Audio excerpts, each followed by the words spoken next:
하나님은 그의 백성이 평강을 누리고 복을 받기를 원하십니다. 이 땅 곳곳에서는 이러한 하나님의 간절한 바람을 맛보며 하나님의 능력을 경험하며 사는 사람들이 참 많습니다. 우상을 버리고 세상의 습관을 끊어버리고 오직 하나님의 말씀 앞에서 새롭게 변화되어 살아가는 사람들이, 그렇게 다짐하고 결단하는 사람들이 지금도 여전히 돌아오고 있습니다. 반면 하나님과 원수를 맺고 비방과 모욕을 일삼으며 하나님을 대적하는 악인들도 여전히 존재합니다. 그뿐만 아니라 한때 하나님의 은혜 안에 머물렀던 사람들이 이제는 하나님의 은혜를 저버리고 다시 세상 속에 머무는 사람들도 있습니다.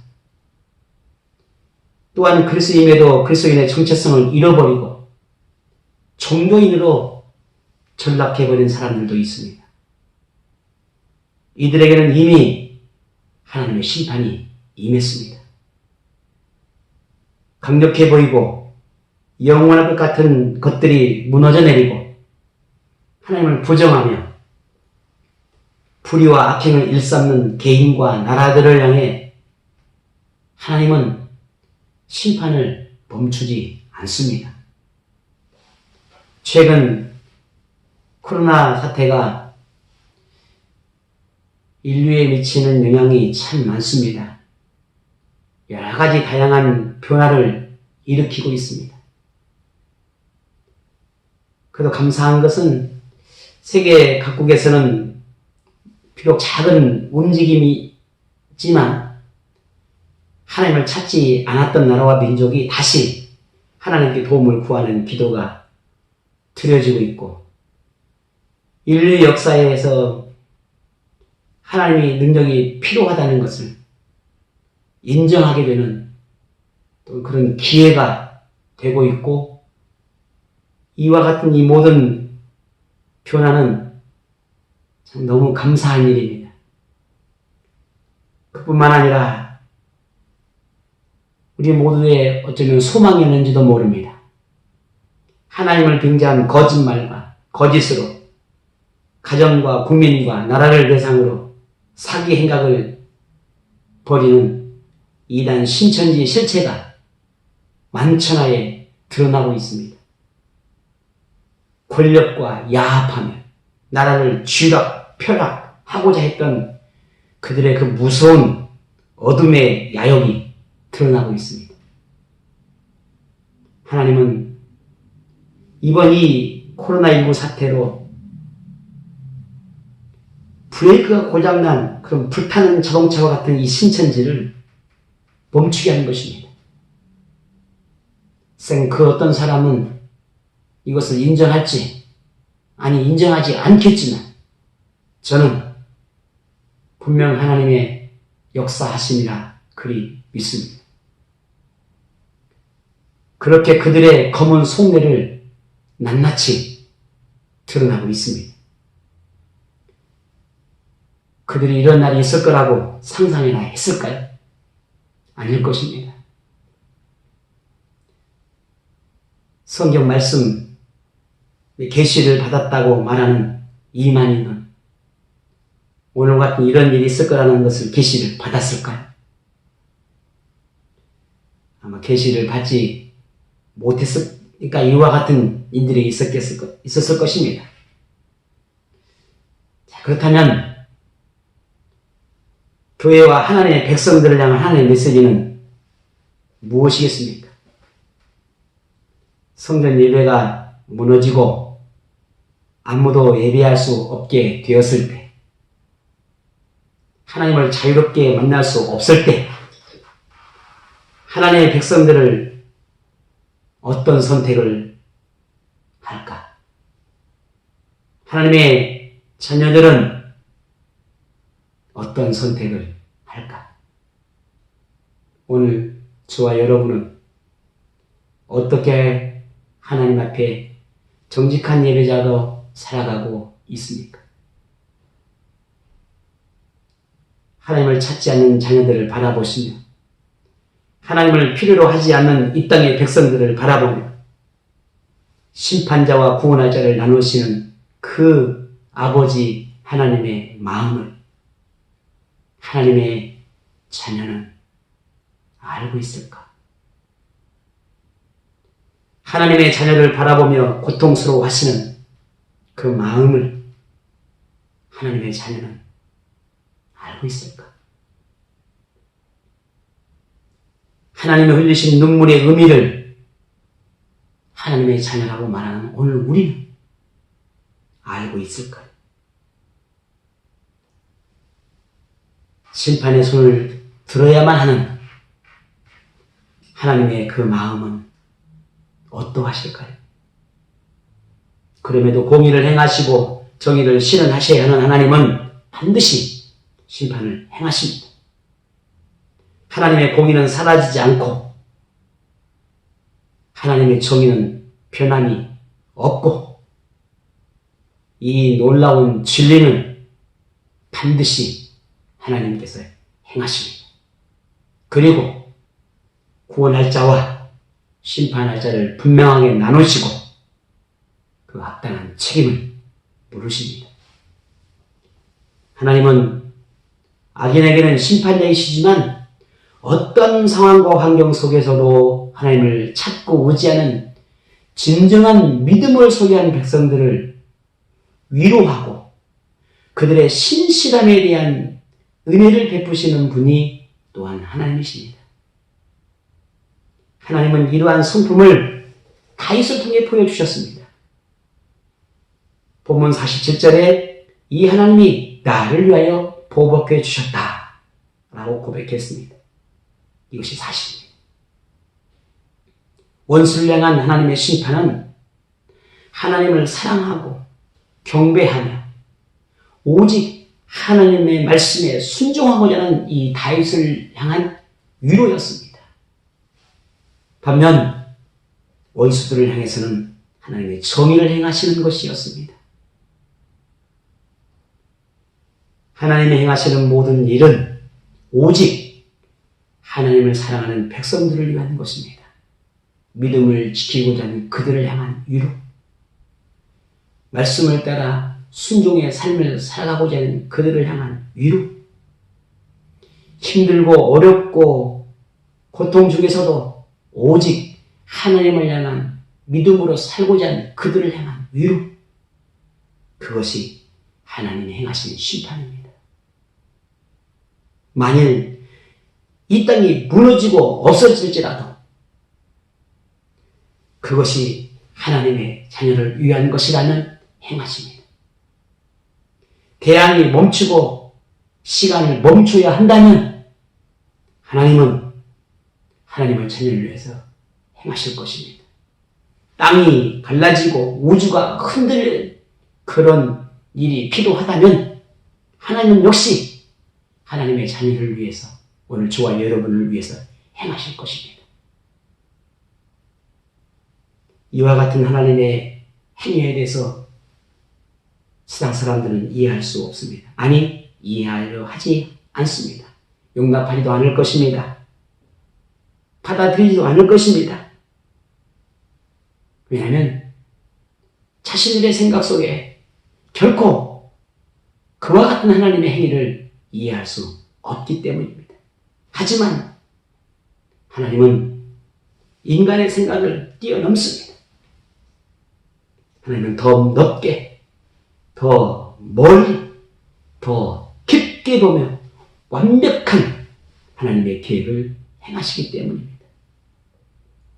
이처럼 하나님이 작정하신 것은 변경되지 않으면 누구도 바꿀 수 없습니다.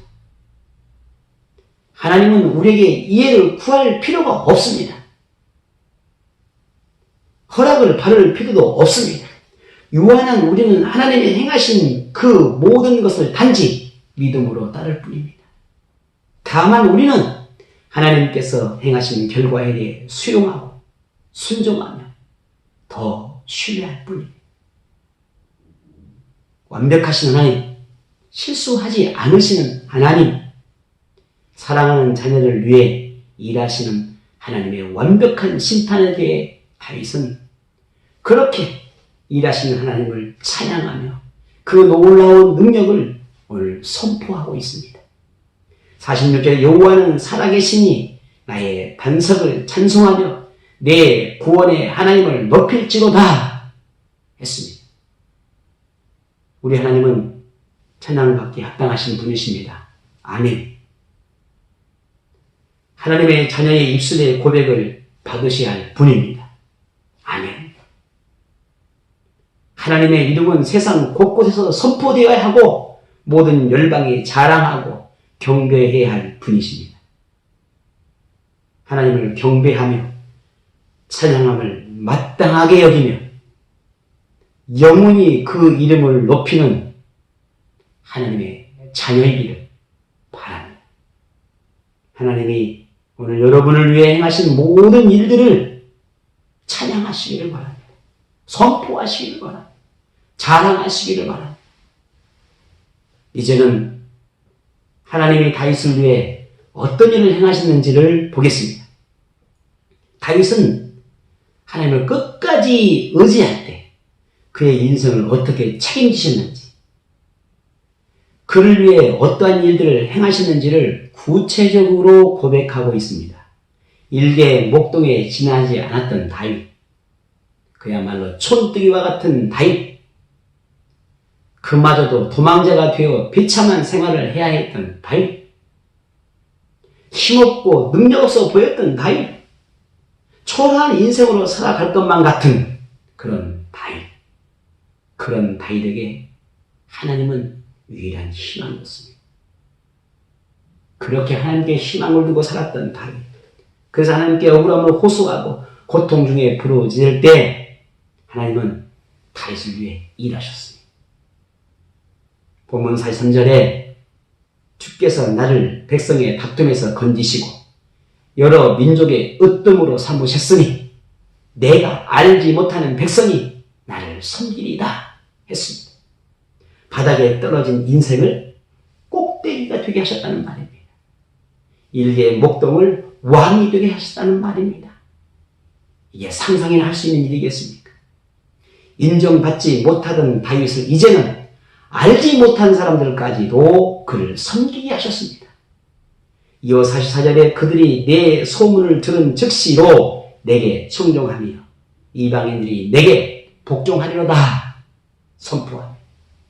이것이 하나님을 버리지 않는 다윗, 하나님을 희망으로 삼고 평생을 하나님을 경배하며 찬양하며 살았던 그 다윗에게 주신 하나님의 위로였습니다. 하나님을 높이는 자는 높임을 받고 하나님을 버린 자는 버림을 받습니다. 하나님을 인정하는 자는 인정을 받고 하나님을 하찮게 여기는 자는 그도 하찮게 여김을 받습니다. 하나님은 다윗을 통해 이를 분명하게 보여주었습니다. 본문 42절에 내가 그들을 바람 앞에 띠끌같이 부서뜨리고 거리에 진흙같이 쏟아 버리나이다 했습니다. 원수들이 하나님을 의지하고 참고 기다리며 하나님께서 일하시기를 기다리는 다윗을 위해 향해서 하나님이 없다고 그들은 조롱했습니다. 비방했습니다. 하지만 하나님은 그들의 그러한 간교한 입술을, 간교한 들을 부끄럽게 만들어버렸습니다. 41절에 그들이 부르짖으나 구원할 자가 없었고 여호와께 부르짖어도 그들에게 대답하지 아니했다 했습니다. 악인들의 소리에 귀를 닫으셨습니다. 그들의 호소에 더 이상 응답하지 않으셨습니다. 그들이 하나님을 버렸듯이 하나님도 그를 버리셨습니다. 기세 등등하던 그들의 목을 꺾으셨고 굽힐 줄 모르는 그들의 교만함과 아집을 무너뜨리셨습니다. 하나님과 다윗을 모욕하고 조롱하던 그들을 다윗 앞에 무릎을 꿇게 하셨습니다. 본문 42절에 내가 그들을 바람 앞에 띠끌같이 부서뜨리고 거리에 진흙같이 쏟아 버렸나이다 했습니다. 이어 48절에 주께서 나를 내 원수에게서 구조하시니 주께서 나를 대적하는 자들의 위에 나를 높이 드시고 나를 포악한 자에서 건지시나이다 했습니다. 왜 하나님은 다윗을 높이시고 악인들이 다윗 앞에서 무릎을 꿇게 하셨을까? 도대체 왜 하나님은 다윗을 인정하고 원수들은 버리셨을까? 왜 하나님은 다윗의 찬송을 받으시고 악인들의 소리에는 귀를 닫으셨을까? 우리는 그 이유를 분명히 알아야 합니다. 다윗이 하나님을 사랑하기 때문일까요? 물론 그렇습니다. 얼마나 다윗이 하나님을 사랑했는지 우리는 성경을 통해서 얼마든지 찾아볼 수 있습니다. 하지만 다윗보다 하나님이 다윗을 더 사랑했기 때문입니다. 물론 다윗이 하나님이 그토록 사랑을 받을 만한 완벽한 삶을 살았기 때문이 아닙니다. 어떤 상황에서도 하나님의 말씀을 떠나지 않고 하나님을 사랑하기를 변하지 않았기 때문입니다. 변치 않은 그들의 마음, 변치 않는 다윗의 그 마음, 그 믿음을 보신 것입니다. 만일 하나님을 필요로 하고 하나님을 찾는 삶을 살지 않았다면, 그가 하나님을 필요로 하지 않았더라면 하나님은 그를 사랑했을까? 잠깐이라도 하나님과 말씀을 떠나 살아가는 것을 다윗은 결코 용납하지 않았습니다. 그런 자신을 용납하지 않았습니다. 그의 그런 깊은 사랑과 믿음 때문에 하나님의 사랑을 받을 수 있었습니다. 하나님을 향한 다윗의 이러한 지극한 사랑, 하나님을 신뢰하고 따르고자 하는 그의 뜨거움, 바로 그것이 하나님의 마음을 감동케 했습니다. 지금 우리는 하나님의 마음을 감동케 하는 자녀일까 하는 생각을 해보게 됩니다. 코로나19로 성전 예배가 소홀해지고 있는 것이 사실입니다. 현실에서 성전 예배도 중요하지만 삶 예배도 중요하다고 말하는 이들에게는 그렇게 크게 문제가 되지 않을 겁니다. 아니, 그렇게 크게 문제로 생각하지 않을 것입니다. 하지만 그것이 하나님 앞에 옳은지 의문입니다. 오늘 여러분은 성전 예배가 소홀해지는 이 현실에서 온전한 예배자로 살아가고 있습니까? 성전 예배가 빈약해진 이때 오늘 우리의 신앙생활은 어떠합니까? 사람들은 지금의 상황이 합리적이고 이성적인 판단에 의한 것이라고 스스로 위로하고 있습니다. 자타가 인정할 수밖에 없는 어쩔 수 없는 상황이라고 말합니다. 그렇다면 지금 하나님 앞에 있는 오늘 우리의 모습은 하나님의 기쁨이 될 만한 모습일까요? 그리 살아가고 있습니까? 문득 지금의 상황이 하나님께서 이 시대에 진정한 예배자를 찾고 있는 테스트는 아닐까 하는 생각을 하게 되었습니다. 만약 그렇다면 지금이 우리의 신앙을 시험할 때가 아닐까요? 아무도 예배하지 않는 그곳에서, 아무도 기도하지 않는 그곳에서 우리의 신앙의 본 모습이 드러날 것입니다. 그렇다면 지금 우리의 모습이 어쩌면 나의 신앙의 현주소이든지도 모릅니다.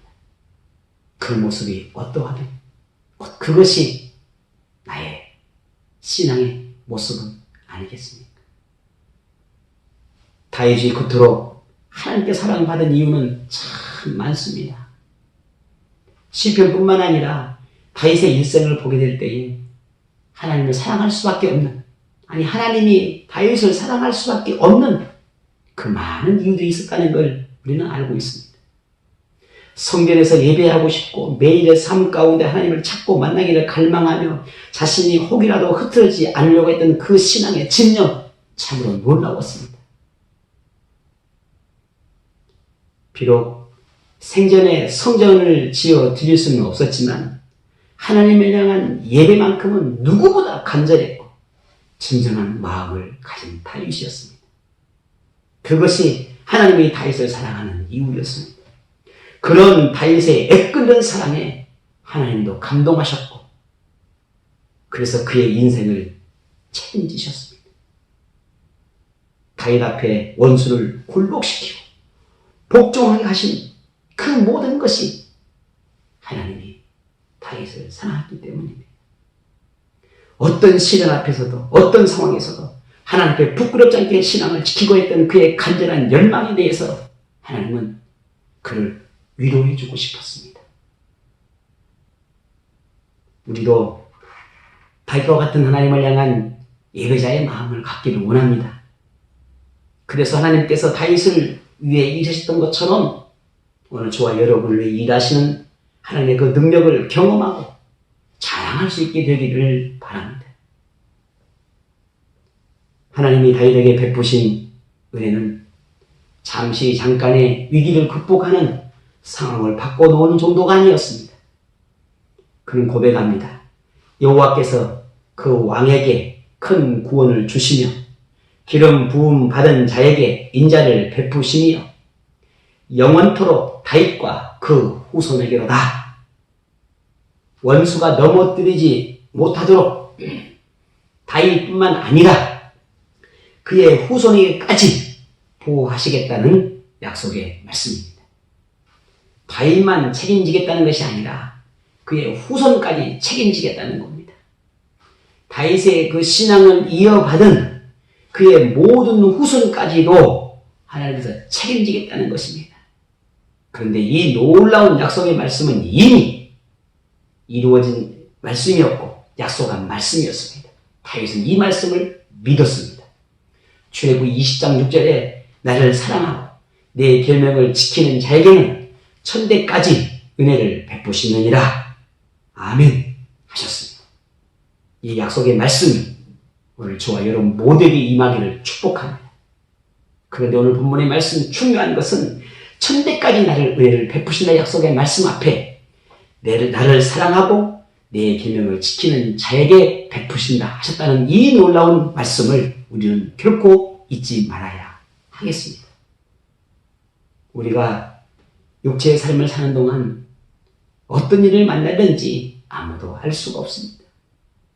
이미 우리가 살아온 지난 세월도 단 한순간도 단 한 번도 예측해 보거나 미리 알고 그런 삶을 살아온 순간이 단 한 번도 없습니다.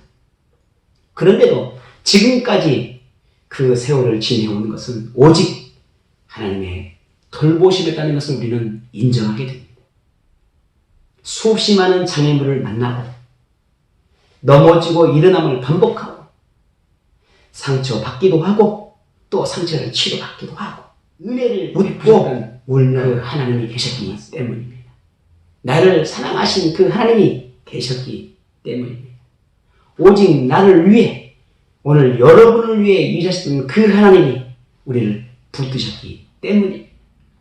그 은혜 때문입니다. 우리는 그 하나님의 은혜를 잊지 않아야 합니다.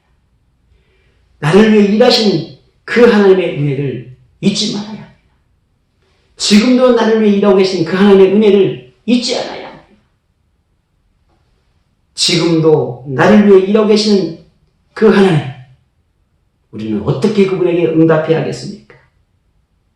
하나님을 예배함을 삶의 우선순위로 삼으십시오. 영적인 생활로 체질을 바꾸십시오. 여러분을 위하여 기꺼이 때로는 심판자가 되어주시고 때로는 인내로 기다림을 보여주셨던 그 하나님을 기억하여 찬양하며 경배하는 삶을 살아가십시오.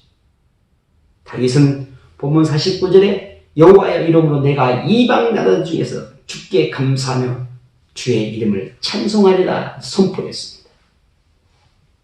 오늘 우리는 세상 사람들이 말하는 그리스도인을 뛰어넘어 크리스찬을 뛰어넘어 우리는 하나님의 자녀입니다. 하나님의 백성을 뛰어넘어 하나님의 자녀입니다. 하나님의 자녀라고 하는 이 놀라운 진리를 우리는 결코 소홀히 여기지 않아야 할 것입니다. 이제는 여러분이 하나님을 찬양하고 경배함을 세상 누구보다 가장 소중히 여기는 하나님의 자녀이기를 바랍니다. 그런 하나님의 자녀가 되십시오.